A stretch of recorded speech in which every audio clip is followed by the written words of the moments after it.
आए सही करके वो भोग लगा लेने सही ना बात था हमारा बोर्ड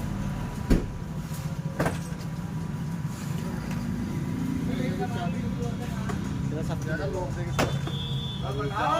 मोबाइल की वीडियो